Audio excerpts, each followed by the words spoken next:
This channel does not promote any violent, harmful, or illegal activities. All content provided by this channel is meant for an educational purpose only. বাংলাদেশে যে পরিস্থিতি তৈরি হয়েছে স্বাভাবিকভাবেই উদ্বেগে রয়েছে ভারত এবং প্রধানমন্ত্রীর সঙ্গে দেখা করলেন বিদেশমন্ত্রী, কিন্তু পরবর্তী পদক্ষেপ কি হতে চলেছে কেন্দ্রের জানবো। আমার সহকর্মী জ্যোতির্ময় সঙ্গে রয়েছেন সরাসরি নয়াদিল্লি থেকে। জ্যোতির্ময়, কি ব্যবস্থা নেওয়া হচ্ছে? কোনো রকম কিছু খবর পাওয়া যাচ্ছে সূত্র মারফত? কি কথা হলো বিদেশমন্ত্রীর সঙ্গে প্রধানমন্ত্রীর? দেখো, কিছুক্ষণ আগেই প্রধানমন্ত্রীর দপ্তরে গিয়েছিলেন এস জয়শঙ্কর বিদেশমন্ত্রী এবং দীর্ঘক্ষণ তাদের মধ্যে কথা হয়েছে।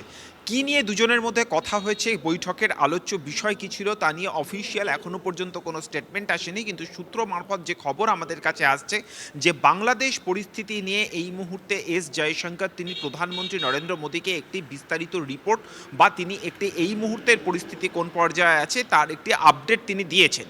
গত দুদিন আগেই আমরা দেখেছি যে বাংলাদেশে চিন্ময় প্রভুর গ্রেপ্তারি নিয়ে একটি কড়া বার্তা মিনিস্ট্রি অফ এক্সটার্নাল অ্যাফেয়ার্সের তরফে দেওয়া হয়েছিল এবং তারপরেই সেদিন রাতে বাংলাদেশের ফরেন মিনিস্ট্রির তরফ থেকে পাল্টা একটি স্টেটমেন্ট দেওয়া হয় এবং যে স্টেটমেন্টে স্পষ্টভাবে জানানো হয় যে ভারতের সঙ্গে বন্ধুত্বপূর্ণ যে সম্পর্ক রয়েছে, এ ধরনের বাংলাদেশের অভ্যন্তরীণ বিষয় নিয়ে নয়াদিল্লি যদি কথা বলতে শুরু করে তাহলে এই বন্ধুত্বপূর্ণ সম্পর্কের প্রেক্ষিতে তা কখনোই বাঞ্ছনীয় হবে না। ফলত এরপরে সরকার কি পদক্ষেপ করবে আমাদের নজর থাকছে সেদিকে। সূত্র মারফত আরেকটি খবর আসছে যে বিদেশ মন্ত্রকের তরফ থেকে এস জয়শঙ্কর তিনি পার্লামেন্টে একটি বাংলাদেশের সাম্প্রতিক পরিস্থিতি এবং সংখ্যালঘুদের পরিস্থিতি এবং মিনিস্ট্রি অফ এক্সটার্নাল অ্যাফেয়ার্স কি মনে করছে তা নিয়ে একটি স্টেটমেন্টও তিনি দিতে পারেন। আমরা এই মুহূর্তে অপেক্ষা করছি মিনিস্ট্রি অফ এক্সটার্নাল অ্যাফেয়ার্সের অফিসিয়াল রিঅ্যাকশনের জন্য। একদম আমাদেরও সেদিকে নজর রয়েছে, কিন্তু এই রাজ্যের মুখ্যমন্ত্রী তিনি কিন্তু একটা বিষয় স্পষ্ট করে দিয়েছেন। তিনি বলেছেন বাংলাদেশ নিয়ে কেন্দ্রের যে অবস্থান সেই অবস্থানের পাশেই রয়েছেন তিনি, মুখ্যমন্ত্রী মমতা বন্দ্যোপাধ্যায়।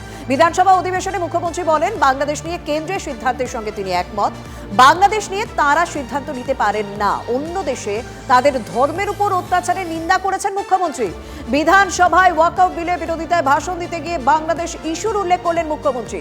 বাংলাদেশের পরিস্থিতি নিয়ে উদ্বেগে রয়েছেন মুখ্যমন্ত্রীও।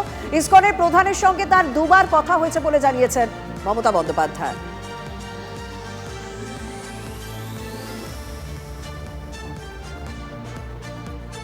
এই মুহূর্তে আমাকে দিল্লির দিকে নজর রাখতে হবে, প্রশান্ত বিহারে। সেখানে আবারও বিস্ফোরণের খবর পাওয়া যাচ্ছে। আমার সহকর্মী জ্যোতির্ময় আমার সঙ্গে রয়েছে।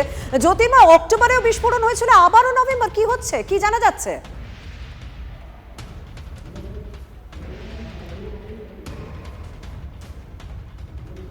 কথা বলবো আমার সহকর্মীর সঙ্গে। তবে এই মুহূর্তে যা খবর পাওয়া যাচ্ছে, ঘটনাস্থলে পৌঁছেছে এনআইএ।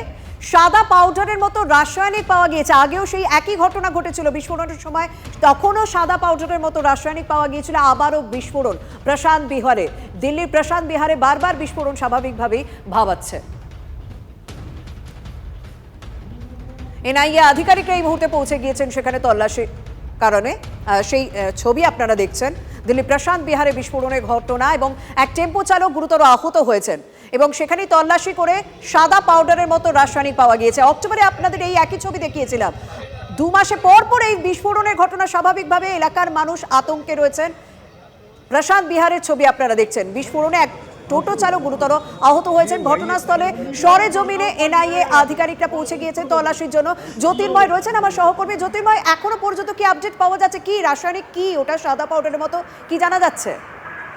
দেখো, এ বিষয়ে এখনো সুনির্দিষ্ট কোনো তথ্য আসেনি, তবে এই ঘটনার একটা সুনির্দিষ্ট চেন রয়েছে বলে পুলিশ মনে করছে।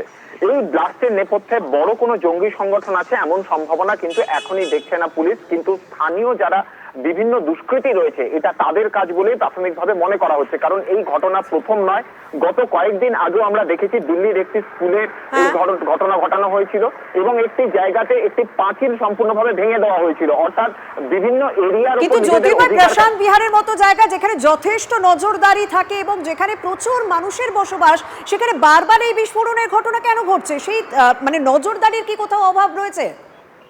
সেই বিষয়টা অবশ্যই এই মুহূর্তে বারবার ধরে প্রশ্ন উঠছে। স্বয়ং কেজরিওয়াল, দিল্লির প্রাক্তন মুখ্যমন্ত্রী, তিনিও একটি প্রেস কনফারেন্স করেছেন এবং তিনি কেন্দ্রীয় স্বরাষ্ট্রমন্ত্রীর দায়িত্ব নেওয়ার জন্য তিনি আবেদন জানিয়েছেন এবং বলেছেন যে দিল্লির আইন শৃঙ্খলা পরিস্থিতি ধরে রাখতে সম্পূর্ণভাবে ব্যর্থ কেন্দ্রীয় স্বরাষ্ট্রমন্ত্রী। একদম, অনেক ধন্যবাদ জ্যোতির্ময়।